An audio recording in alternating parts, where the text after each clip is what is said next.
ጤና ይስጥልን የዕለቱን መረጃዎች ከዚህ ቀጥሎ እናቀርብላችኋለን። እስከ መጨረሻው ተከታተሉን።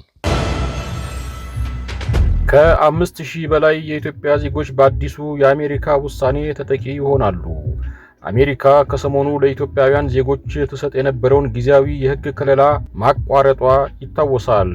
በዚህ ከለላ ስርም 5001 ኢትዮጵያውያን የሕግ ከለላ ተሰጥቷቸው እንደነበርና 263 የሚሆኑ ተጨማሪ ዜጎች አመልክተው በመጠባበቅ ላይ እንደነበሩ ተገልጿል። ጊዜያዊ የሕግ ከለላው መቼ ተሰጠ?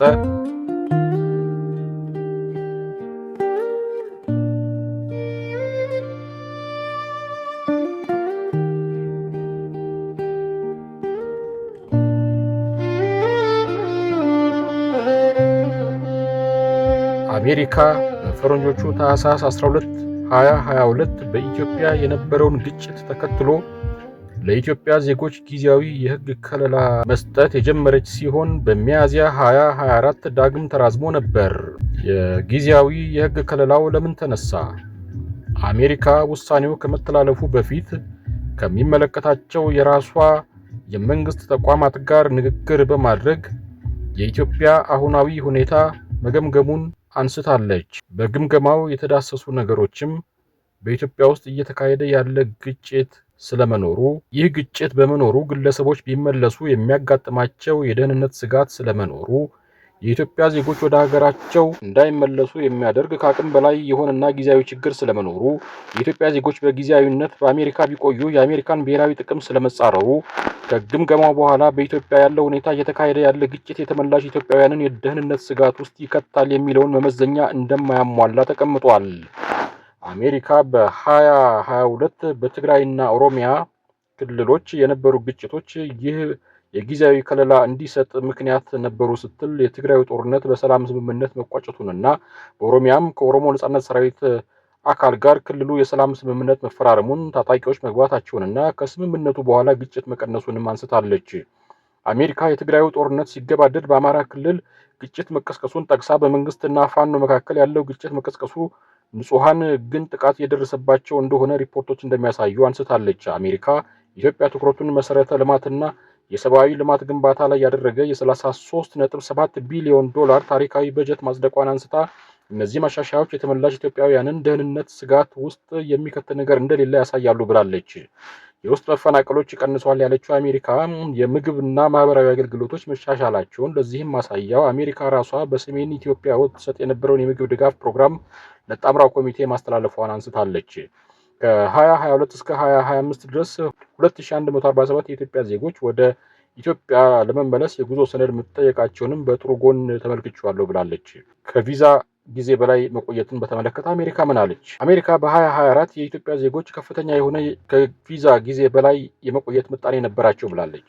በዚህም ለቢ1 ቢ2 ቪዛ የ8.27 በመቶ ከቪዛ ጊዜ በላይ የመቆየት ይህም ከአማካዩ በ250% እንደሚበልጥ፣ ለኤፍኤም እና ጄ ቪዛ የ13.95% የመቆየት ምጣኔና ይህም ከአማካዩ በ330% እንደሚበልጥና የብሔራዊ ደህንነት ጉዳይ እንደሆነባትም ጨምራ ገልጻለች። ምን ያህል ሰዎች ከለላው ነበራቸው?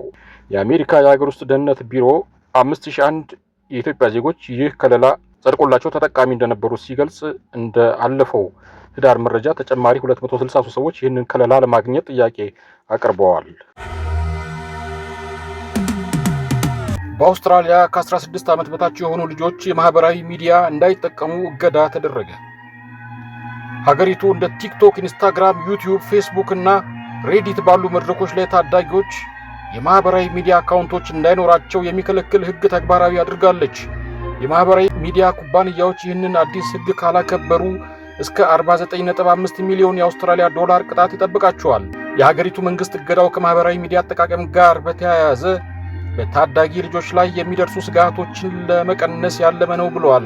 ህጉ ስራ ላይ መዋሉን ተከትሎ በመቶ ሺዎች የሚቆጠሩ ከ16 ዓመት በታች ያሉ ልጆች ከሚጠቀሙባቸው መተግበሪያዎች በቀጥታ እንዲወጡ ወይም እንዲወገዱ ተደርገዋል። አውስትራሊያ ውስጥ የትኞቹ ማህበራዊ ሚዲያዎች ህጉን እንዲተገብሩ ይገደዳሉ? እንደ ቲክቶክ፣ ዩቲዩብ፣ ኢንስታግራም፣ ፌስቡክ፣ ስናፕቻት፣ ሬዲት፣ ኤክስ የቀድሞ ትዊተር፣ ትዊች፣ ኪክ፣ ትሬድስ የመሳሰሉ የማህበራዊ ሚዲያ መተግበሪያዎች ከ16 ዓመት በታች ያሉ ልጆች አገልግሎት እንዲያገኙ ማድረግ አይችሉም ወይም እንዳያገኙ የማድረግ ግዴታ ተጥሎባቸዋል። ዋትስአፕ፣ ሜሴንጀር፣ የኢሜል አገልግሎቶች፣ የኦንላይን ላይ ጨዋታዎችና የተለያዩ ትምህርታዊ መሳሪያዎች ከእገዳው ነፃ ሆነዋል። ልጆችን ከሳይበር ጥቃት ማዋረድ፣ ከክፉ ሐሳቦች፣ ስድብ መከላከል አንዱ የእገዳው ዓላማ ነው። የልጆችን የአእምሮ ጤና መጠበቅም እንደዚሁ። እገዳው እንዴት ይሰራል? መተግበሪያዎቹ የዕድሜ ማረጋገጫ እርምጃዎችን ይወስዳሉ። ለምሳሌ የፊት ዕድሜ ግምት፣ ዶክመንት ማጣራት፣ ሌሎች ምክንያታዊ የሆኑ ዘዴዎችን ይጠቀማሉ። ከ16 ዓመት በታች ልጆች አካውንት እንዳይከፍቱ፣ ያላቸውንም እንዳይጠቀሙ። በእርግጥ ኩባንያዎቹ ሕጉን ተግባራዊ ያደርጋሉ። ትልልቆቹ ኩባንያዎች ሕጉን ለመተግበር ተስማምተዋል። እንደ ሜታ ወይም ፌስቡክ፣ ኢንስታግራም እና ትሬድስን የሚያስተዳድረው ማለት ነው። እንዲሁም የቲክቶክ ተጠቃሚዎችን ማሳወቅ፣ ከ16 ዓመት በታች የሆኑ ልጆችን አካውንት ማስወገድ ጀምረዋል።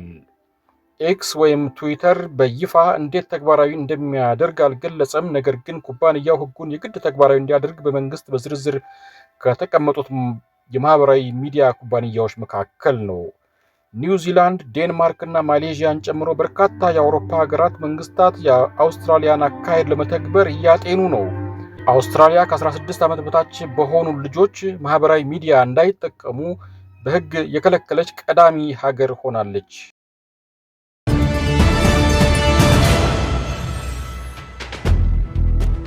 የተከበራችሁ ውድ አድማጮቻችን ለሰዓቱ ያዝናቸው ዜናዎች እነዚህ ናቸው። አዳዲስ መረጃዎች እንዲደርሳችሁ የሪያሊቲ ሚዲያ ዩቲዩብ ቻናልን ሰብስክራይብ፣ ሼር፣ ላይክ በማድረግ ቤተሰብ ይሁኑ እያልኩኝ በሌላ ዜና እስክንገናኝ ድረስ ቸር ቆዩን።